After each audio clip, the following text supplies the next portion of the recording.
See if y'all can hear. Can you hear? I'm glad Gilda specified why these Kleenex were here, because I thought, oh, they're out here because y'all are having to listen to me today. Best situation.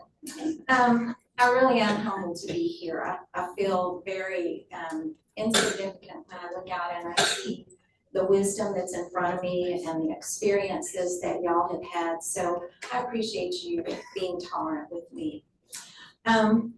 I was number 3 of 3 children born to my parents in El Paso, Texas. We were all girls. My poor dad was outnumbered. Mom had grown up in the church, and Dad said he was basically Catholic. He said he didn't really go to service much. He went one time with his mom. It was his turn to keep an eye on Mom. She had heart problems, and so they took turns looking after Mom a lot. And he said he was just in awe at all the beautiful stained glass, and he was looking around at the stained glass and had no idea that Mom had knelt in the aisle to do her prayers or whatever, and he did a flip roll on top of her. He wasn't real happy about going to any kind of organized religious gathering. When we were young, Mom made sure that every time those church doors were open, we were there. And we used to have those week-long gospel meetings. We would go every night of the week-long gospel meeting. And Saturday night, you had to take your bath and wash your hair so you'd be ready to be presentable on Sunday morning. So Saturday night, we went to our gospel meetings with our little pink sponge curlers in our hair. And not only that, but to make it classy, we had a scarf wrapped around our head. But it taught us the importance of being faithful about being at worship and how important worship was. When I was probably about 6, 8 years old, we had made several trips throughout the years to some farms around El Paso. And my parents would pick black-eyed peas for us to take home, and they would pick up other vegetables, watermelon sometimes, and whatever was available that Mom thought she could freeze or feed us. And one of the things that we could take part in was a lot of the farmers would have these mounds of onions, and we were onion eaters in our family, that didn't qualify for the store because they were either not round enough or not big enough, and we could go get those onions for free. And so we made this whole outing of going to these little farms. Well, this one trip we made, I'm a chocolate lover, we're at a little store, and I steal a Tootsie Roll. And I didn't just steal a little Tootsie Roll, I stole a jumbo. And somehow, I didn't get caught. My parents didn't catch me. My sisters didn't catch me. The store people didn't catch me. I got home, and later that night, I shared a room with my second sister, Donna.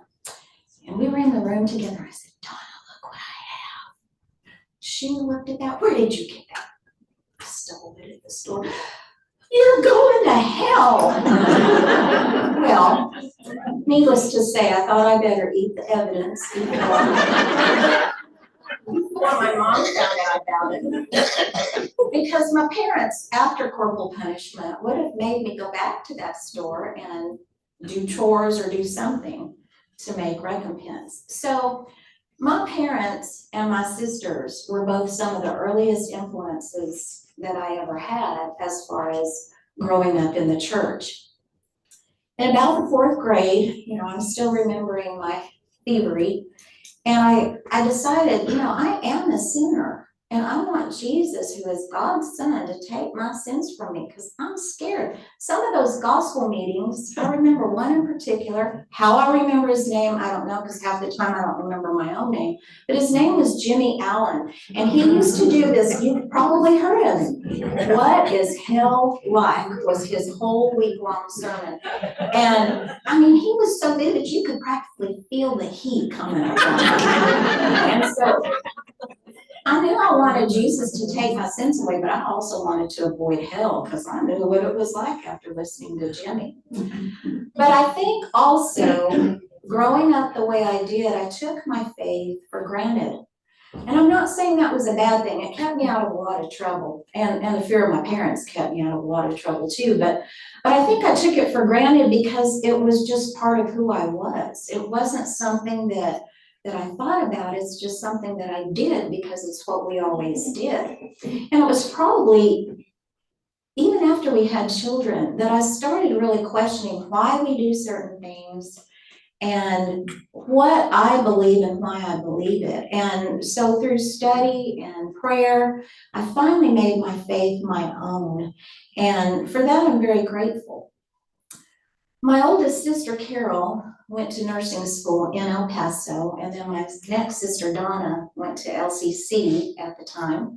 So I followed Donna to Lubbock Christian. I wanted to be in a small school. I wanted to be a teacher. I do not have one cell that's geared for medical things, so I knew that was not my path.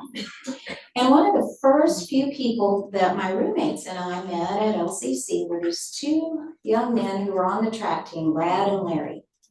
Well, I thought Brad was a pretty nice guy, and I thought he was pretty good looking too. And my roommates thought I was crazy because they thought Larry was that person, and I thought they were crazy.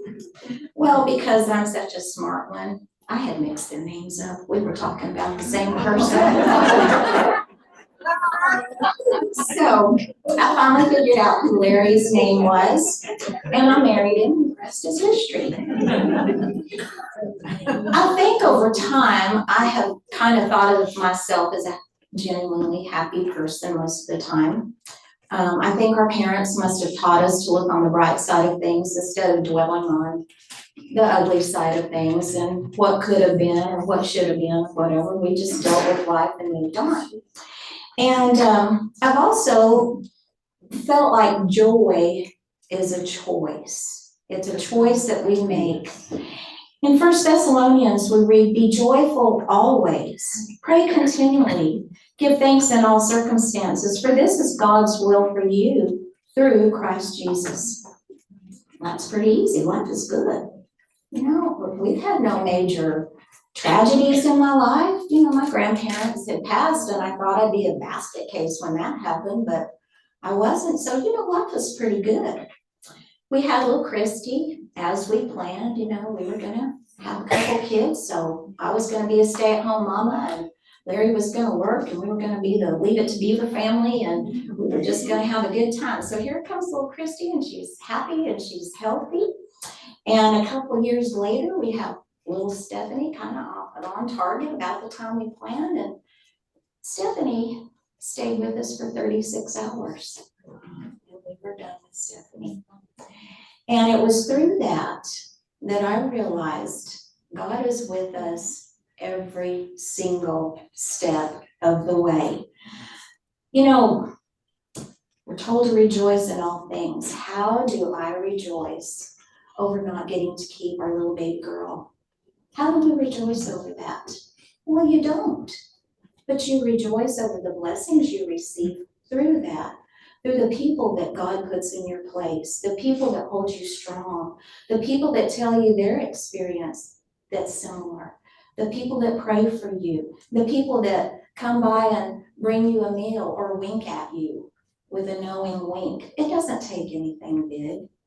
So there are a lot of blessings in that. And one of the things that I remember so vividly, one of my sister's husbands was kind of being a stinker during that time.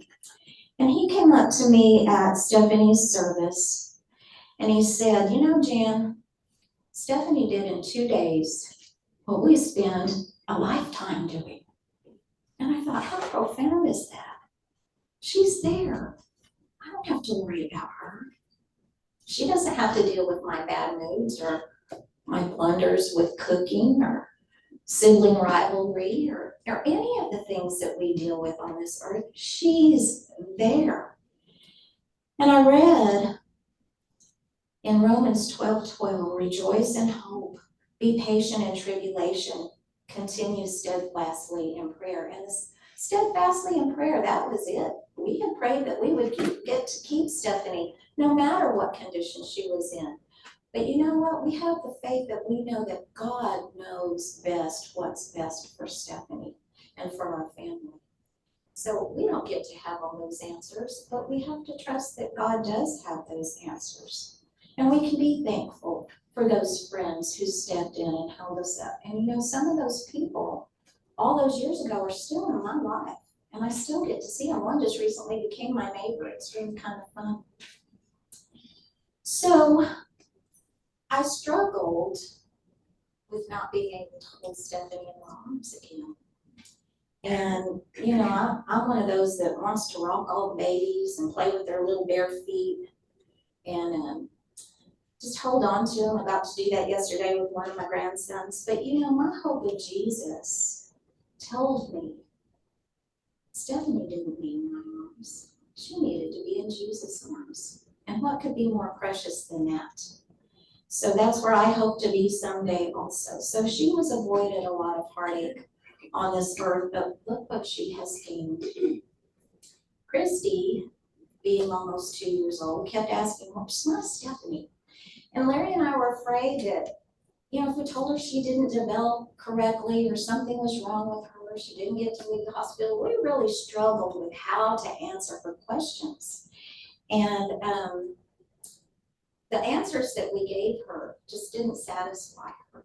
One day she came to me again, Mama, where's my Stephanie? And I finally said, Christy, Stephanie went to live with Jesus. Oh, okay. And she went hopping off and never asked again. And it makes me think God tells us to be like little children. What an example that was for my little girl. Well, a little while later, we had Scott. He was healthy. He's crazy, but he's healthy. And then Larry and I decided we were through having children. We had 2 healthy children. We felt like 2 was what we could comfortably afford. And then God blessed us with Jill, even though we tried real hard not to have more children. Larry had surgery. That's another story. But we never considered our little Jill an oops or an accident. She is our bonus baby. And Lord knew we needed her. She has been a pure joy in our life. So after Jill's born, life is going well. It's a little easier to be thankful in all things and to be joyful in all circumstances. But in about the 4th grade, Jill stops growing.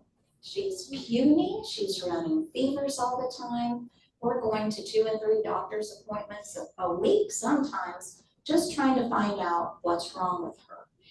And shortly before her 9th grade year, we finally were given a diagnosis of Crohn's disease.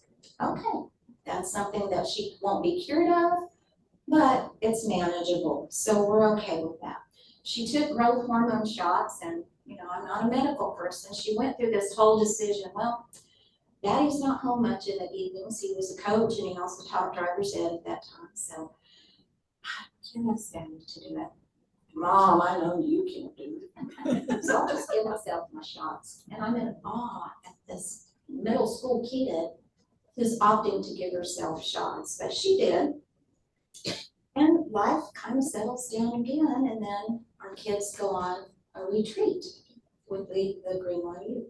And Larry was supposed to drive the bus, one of the buses, but the regional trap meet was that same weekend, so he had to excuse himself from that. And because he didn't go, I didn't go, because they had enough women's sponsors, and because we didn't go, Jill didn't go. And she got the lecture about how you need to cut the apron strings and branch out on your own, you know, be strong. But that's also the weekend that Greenlawn had the bus accident. And our little Sarah, my niece, their cousin, was one of the 6 girls that didn't make it. How do you rejoice in a sick child? And how do you rejoice in a bus accident that takes 6 precious lives? Well, you don't, again, rejoice over the accident, but you sure can over the blessings. Because we have people like Leah who open their homes and their hearts and minister to all of you who were there. We have people like Karen who took care of other adults there that had sponsored and the children that were there when you were dealing with your own things. And we have people here who were praying, people literally all over the world who prayed for Green Lawn and for those families. We can be thankful for David, who kept that bus on the road, even though he was suffering and nearly in dire straits. And so many things like that we can be thankful for. And when I hear about the children singing after that accident that it is well with my soul, how can you not be inspired by children when they react in such a way? It was shortly after that accident that Jill actually received her diagnosis of Crohn's. And the doctor gave her some options. He said, we need to get some nutrition in you. I don't know if you're familiar with Crohn's, but it keeps your body from absorbing nutrition. And so it was kind of, to me, like watching an anorexic. And the doctor said that a lot of Crohn's patients are anorexic, but she would try to will herself to eat. You could see it, but then the pain in her stomach, she knew was going to follow. So he told her she needed to have a feeding tube run down her nose. And he said, there's 3 things you can do. You can let us put that feeding tube down your nose, and you can go home and do school through homebound for a while. Your second option is to let us run that feeding tube down your nose, and you can go to school and gross everybody out. Well, that would have been my son's choice. And then your third choice is that you, every night, can run that feeding tube down your nose and take it out the next morning and go to school, and nobody will know the difference. I'll do it myself. So that tough little cookie would hold up a little glass that I'm supposed to hold for her at the right level. I can't watch her do it, but she sips the water, she runs that tube down her nose, she gets that stethoscope out and listens to the right sounds. Okay, it's good. She hooks it up to the machine, goes to bed. The next morning she pulls it out and gets ready for school, and off she goes. I am thankful for a strong little girl and for her doctors. But I got to where I was tired of struggling. I felt like, I think we've paid our dues, haven't we? We've had these things happen. We've handled them, hopefully, the way that's pleasing to you. Can we just catch a little break here?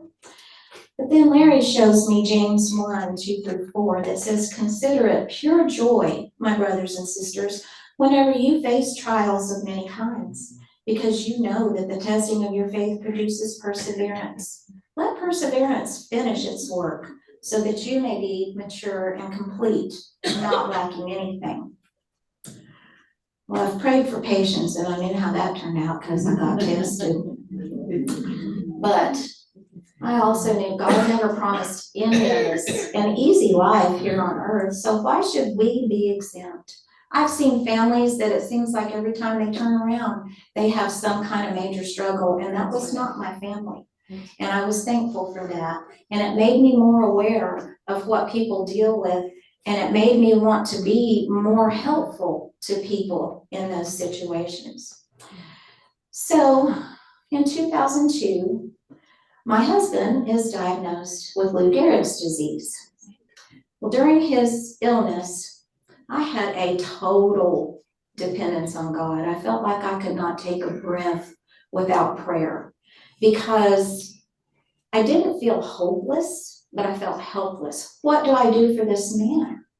How do I make his life okay? How can I minister to him and do the medical stuff?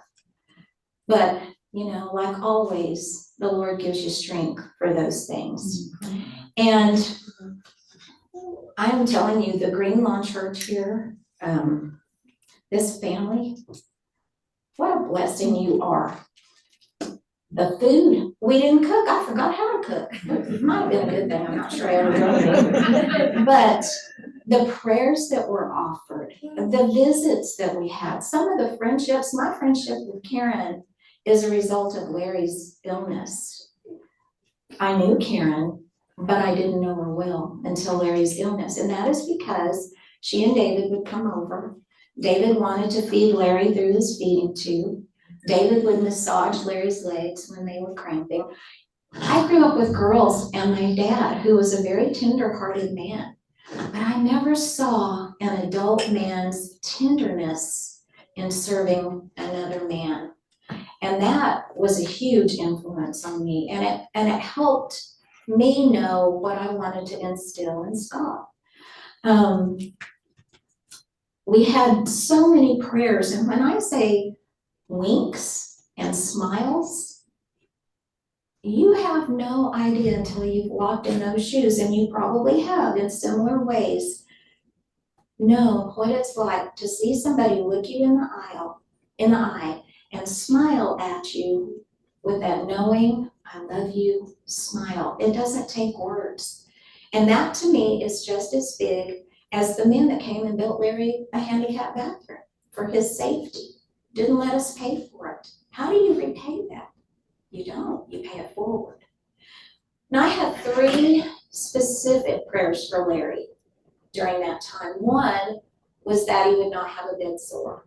I was really afraid of bed sores because Christopher Reeve, Superman, had had his accident on the horse. And at that time, my understanding was that he had developed some bed sores that caused some major infection and actually took his life. So I was really afraid of bed sores. Larry started to develop one, but it was caught early. He was given an air cushion and an air mattress to sleep on and never had another problem with it. Thank you, God. Another prayer that I had was that Larry would not get to the point where he couldn't communicate.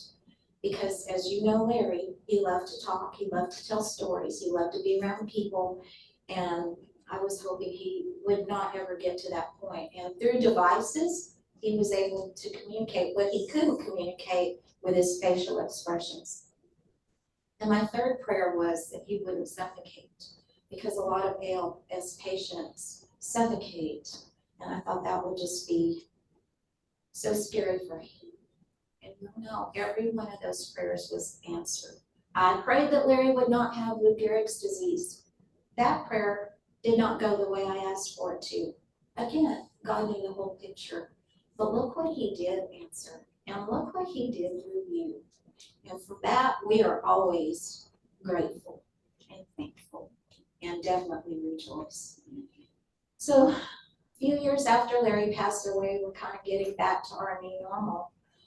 My mom and dad are going through my dad's cancer treatment. He had pancreatic cancer, had surgery, unfortunately did not get some good care in the hospital and ended up in a nursing home trying to get off a vent. On their 62nd anniversary, Daddy came home.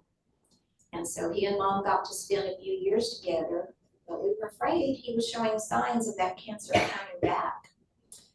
Well, they're running errands one morning and I get a call at school that they've had a car accident. Dad's not doing well, Mom's okay. Dad didn't survive that accident. But you know, we can rejoice because he never suffered in that accident. He never had to deal with cancer again. And we really rejoice because Mom never found out that she actually caused that accident. And a year and a half later, she died from a brain tumor. So again, be joyful in all circumstances. Be grateful for the trials that we endure. Sometimes I feel like I think I can handle anything except water. When I was baptized in the 4th grade, that was a big deal, not only because it's a big deal, but I'm real afraid of the water. So my kids had to learn how to swim in case they ever had to rescue me. But you know, even with Mom's brain tumor, there were great blessings for her because she had a fear of blindness. Her grandma had been blind, and she saw kids make fun of grandma. And that really hurt her, and it stuck with her. And she never let us put down anybody because that was a big deal for her, and we shouldn't have. And so she was never blind, and she never had extreme headaches with that brain tumor. So she was blessed richly. And it just reminds me through all of these things that we need to look closely for the things that God does for us. Sometimes they're very evident, but sometimes they're subtle and we don't realize it. Every day on my way to work, I used to pray that God wouldn't let me hit anybody because I don't see well in the dark. I don't judge distance well. I will wait till all of you go home. But God would answer those prayers, and I am not joking when I tell you that when I would be taking that on-ramp to get onto the loop, 9 times out of 10, there would be this big gap. I could just get on that loop and there wouldn't be any cars around. I have to be thankful for those things, and it's so humbling. When you think of the big stuff that's going on in this world, and God's getting me on the loop safely, protecting a lot of other people too. So in Romans it says, "For I consider the sufferings of this present time are not worthy to be compared with the glory which will be revealed in us." And that was one of Larry's favorite verses when he was sick. We're all going to have difficulties. We've all had difficulties. They're never going to go away because we live in a broken world, but we have that hope in Jesus that we can be thankful for, and it is definitely worth rejoicing over. You know, I wanted to be a teacher from the time I was in the 3rd grade, and I thought I would be a math teacher, but I also learned in the 3rd grade that was not going to happen. So I became an English teacher, and I taught 2 years before we had children, stayed home with them for 13 because sweet Larry worked extra jobs so I could be a stay-at-home mama. And when I went back to work, I didn't want to be the grading all the papers and getting lesson plans ready. So I was a TA at an elementary school for a few years, and then I got a job at Sweet Lubbock Christian. My dream job. I love the children, I love their families, I love the people I worked with, still do. And it became, in that last year, I had to do the yearbook for 3 years, and that is about as far out of my comfort zone as medical things are. And I had a great staff who knew a lot about computers and how to put things together, but my staff was also the basketball team and the football team, the cheerleaders and the band, and you know, small schools are like that. And that last year, sermons, my parents, my family, TV commercials, we're all talking about how important it is to get stress out of your life, get rid of it. Well, I was sometimes staying 2 o'clock in the morning working on the yearbook, or weekends or holidays.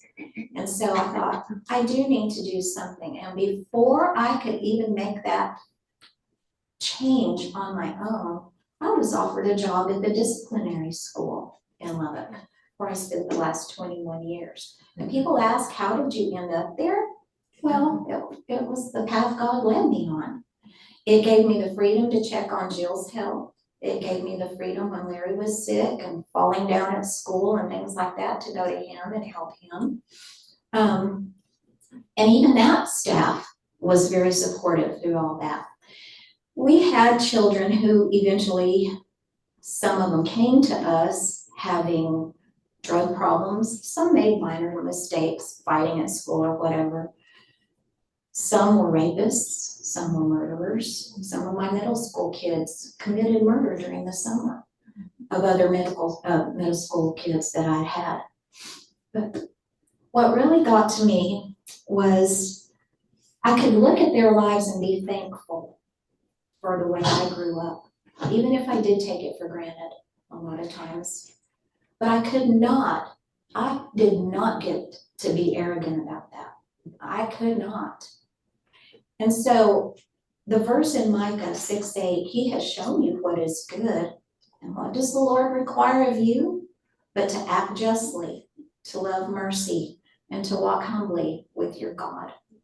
I needed to treat those children the way I wanted my children treated in school. I needed to love on them and show Jesus to them, maybe plant 1 seed a year as much as I could, but I could not think, I'm so glad I'm not one of you, because that's not what the Lord expects of us. I had a ninth grade student who had been involved in a pretty serious crime situation. There were several kids, I only knew one of them. The youngest was a 14-year-old, but this ninth grader was involved in a situation where they had stolen a car, they had committed some robberies, and were on a police chase. Well, there was an officer chasing some of the kids. He had his canine partner with him. And the canine partner got shot. And the policeman, they were pretty sure his badge on his arm was grazed by a bullet. But anyway, that ninth grader became a police informant. And he told the police, I don't know if he was bragging or what his purpose was, but he said, you know, I could have shot your officer. He was standing right in front of that bush where I was, and I could have shot him in the back of the head, but I didn't. Well, little brother is in my class at school bragging that big brother's not going to catch too many felonies. He's only going to catch about 6. So what that young man did not know was that K-9 officer was my son-in-law. And I can be very grateful to this day that my Jill has her husband and Emma has her daddy. But how do I go into class and teach that young man with a spirit that is not ugly and hateful and mad? I can do it because God gave me that strength. And that's the only way. Because, you know, my first thought was, I want to put my fist down his throat. But the Lord gave me composure, and he kept me from showing my ugly side. And he let me act justly and to show mercy to that young man and treat him the way I wanted my children treated. God promises to uphold us with his mighty right hand. And oh, if he doesn't, I don't know what we'll do. But he sure has done that in my life, and I am so thankful. So as I've said, my friends and family, my church families, have been such huge blessings and influences in my life. My children, I'm so thankful, have all been faithful.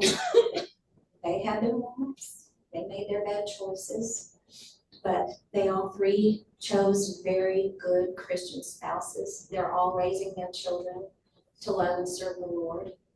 And my prayer is that the generations after them will continue to do the same.